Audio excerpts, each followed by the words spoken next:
कधीच नाही चुकणार तुमचे फेवरेट टीव्ही शोज झी5 सोबत, तेही एकदम फ्री। बस आज सगळं मी करणार आहे। बापरे, दे मी तुला मदत करते। अगं समजा कसं व्यवस्थित चाललं होतं, आनंदात अगदी। एवढ्यात बस तुम्ही याला राक्षस तडमडला। आई आता जाऊ दे ना तो विषय। जाऊ दे काय, दे अगं दे ना। तुला बस म्हटलं की नाही मी? अरे, बस अरे, असं काय? शिवा आज तुझं लय पुण्य आहे, तुला दिव्याच्या हातचं जेवायला मिळणार आहे। अहो काय गाजी, आता एवढं करते ना पोर। अगं होय, म्हणूनच म्हणलं चल वाढायला घे आता। चल देते।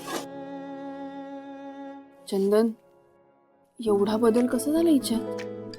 अगं हो, दिव्यामध्ये खरंच मतपरिवर्तन झालंय। नाही म्हणजे एवढ्या लवकर शक्य होईल हे मलाही वाटलं नव्हतं बरं का। या हे बघा, नुसती माफी मागून मी सुटू शकणार नाहीये हे मला माहिती, म्हणून हे छोटे छोटे प्रयत्न। आणि हे जेवण म्हणजे केलेला एक पश्चाताप असं समजा। बाकी स्वतःमध्ये सुधारणा मी करतीच आहे। आणि हे मात्र बरोबर आहे। नाही म्हणजे त्या निमित्ताने आमच्याही संसाराची गाडी जरा रुळावर येते। चला जेवायला घ्या आता। बर, हे आई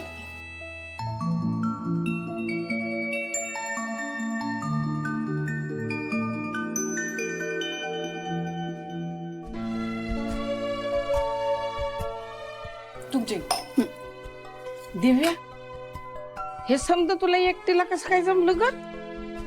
आई अहो सकाळपासून तिने मला किचन मध्ये पाय सुद्धा ठेवू दिला नाही। अगं सगळं स्वतः केलंय। वा, लय भारी। चला सुरू करा जेवायला।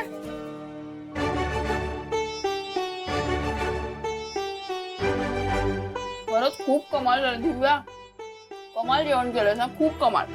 मी फक्त प्रयत्न केलाय। दिव्यामध्ये इतका बदल होईल हे वाटलं नव्हतं। करा करा, छान कौतुक करा। मला हाच विश्वास मिळवायचा। आत्ता माझी दिशा बरोबर आहे। आता बघा मी पुढे काय काय करते ते।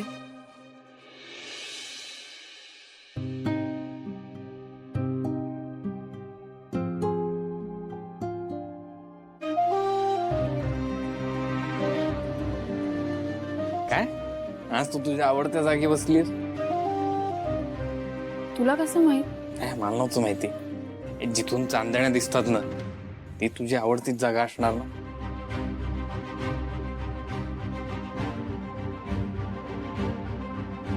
काय झालं? एवढं सगळं छान चाललंय, चेहऱ्यावर एवढं टेन्शन काय?